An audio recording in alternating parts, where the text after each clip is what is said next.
Bom, é, eu não tinha me dado conta, peço desculpas.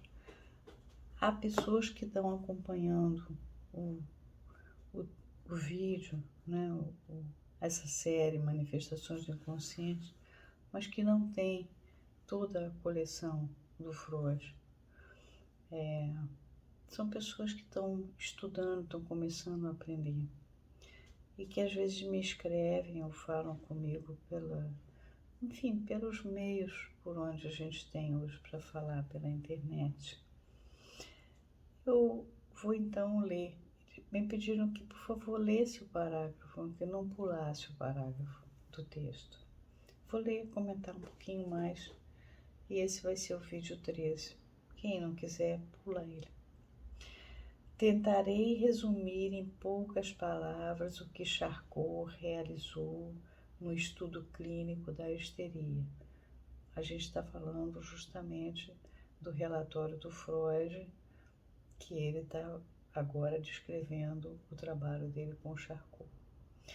Até o presente, dificilmente se pode considerar histeria como palavra que contém significado bem definido. Até o presente que ele se referia é 1885-86. Bom, mas até hoje, eu falei para vocês no vídeo anterior, como nós temos histeria nas nossas clínicas e não falamos muito dela, né?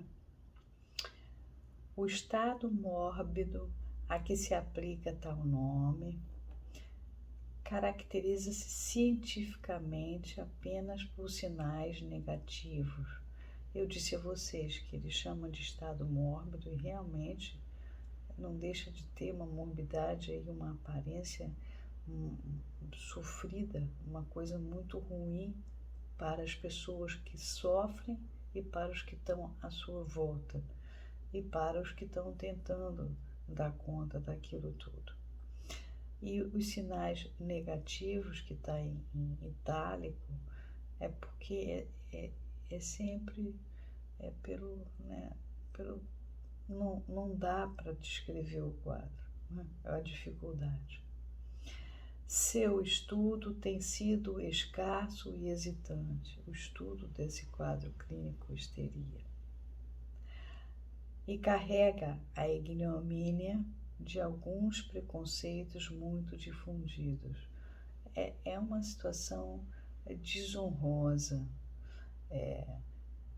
a histeria de conversão, isso em qualquer época, porque nós estamos com 2 séculos quase de separação e continua sendo desconfortável. Entre estes, a suposição de que a doença histérica depende da irritação genital. Naquela época, achavam que era um problema dos vapores do útero. Já comentei isso com vocês. O ponto de vista de que nenhuma sintomatologia definida pode ser atribuída à histeria simplesmente porque nela pode ocorrer qualquer combinação de sintomas. Pode ter uma paralisia e ao mesmo tempo uma analgesia. Pode ao mesmo tempo também ter dores e formigamentos e tosse. Pode ao mesmo tempo ter torções, ao mesmo tempo vômitos, ao mesmo tempo. Então tudo isso fica muito florido para chegar a definir. E finalmente, a exagerada importância dada à simulação no quadro clínico da histeria. Eles consideram uma simulação exagerada, porque realmente a histeria de conversão como quadro, ela é exagerada. E a estrutura histérica, por sua vez, permite uma fabulação muito grande, muito intensa, por qualquer coisa começa uma história, às vezes até dentro da sua casa, você encontra uma pessoa ou outra falando com você e você percebe que a coisa vai tomando um volume, umas conclusões, isso mesmo sem estar apresentando um quadro de histeria de conversão, pelo fato simples da estrutura em si. Parece falso, não é verdade que seja falso, mas Lacan dizia, a verdade, não toda, falo. Sempre tem uma historinha a mais.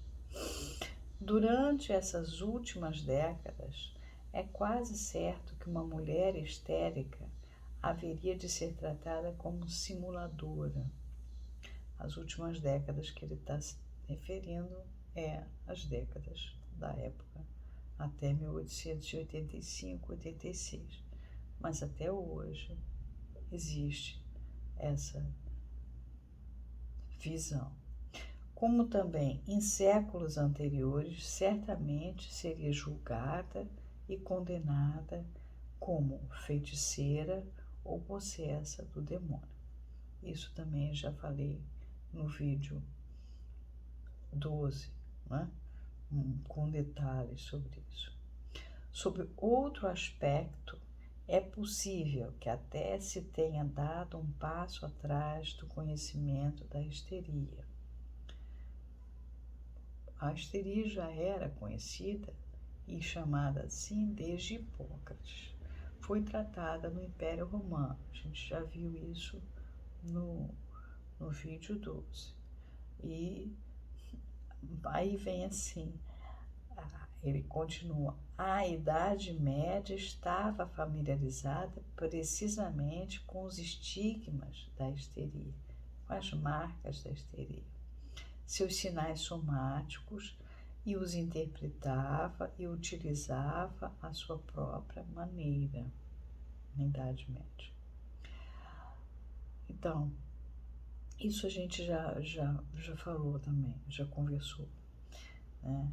Então, o quadro de histeria, que é tão conhecido por todas essas dificuldades de ser aceito, a nosografia não fica estabelecida, demora para se resolver a descrição desse quadro e assimilar esse quadro. Já era para ter sido feita, já tinha passado desde Hipócrates. Teve a Idade Média. A Idade Média jogou, já falei isso para vocês antes, o quadro da histeria, tirou do âmbito da medicina e jogou para a igreja, para a Inquisição. Elas eram queimadas como bruxas, como feiticeiras, enfim. Depois chega no Império Austro-Húngaro e mal. E dentro de um período vitoriano, que é onde Freud está, né, desde 1837, tem um período vitoriano, por toda a repressão e pela austeridade do período, eles não param para descrever a histeria. E ele continua o final, que eu falei no vídeo 12. No departamento de ambulatório em Berlim, contudo, verifiquei que esses sinais somáticos da histeria eram praticamente desconhecidos e que, em geral, quando tinha sido feito um diagnóstico de histeria,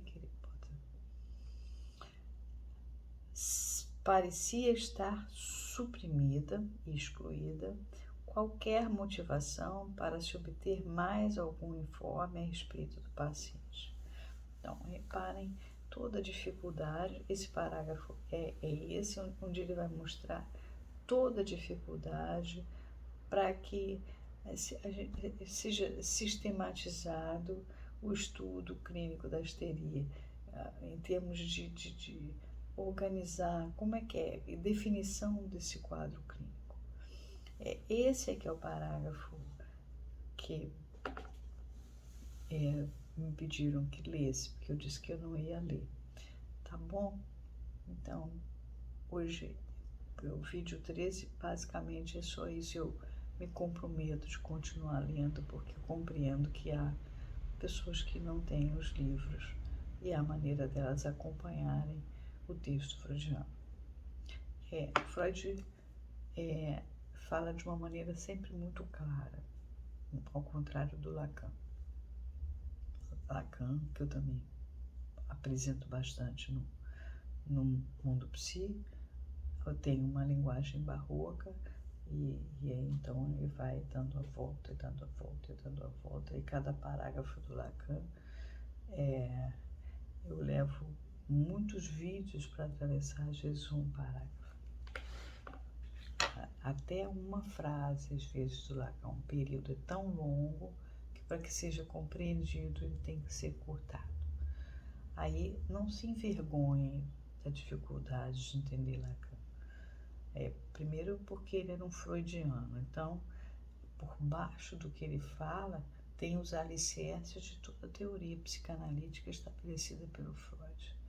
Depois ele é um comentador do Freud também e faz alguns ajustes em certos pontos. Claro, ele já chegou depois, numa outra época, e quando ele faz seus seminários, o texto do projeto estava publicado desde 1950 e Freud sabia alemão, Lacan sabia alemão perfeitamente. Então, ele tinha acesso aos textos muito bem. Então, às vezes a gente quer, vou ler Lacan, mas leia Lacan, mas leia o que Lacan está falando. Lacan está sempre se sustentando numa vasta bibliografia, mas está ancorado em teoria psicanalítica do Freud. Então, eu vou ler para vocês sempre, sim, comentar, e aqueles que já têm o livro, não querem comentar, não vão ver o vídeo. Em respeito àqueles que estão acompanhando, eu vou ler sim, tá bom? Um beijo para vocês, até o próximo vídeo.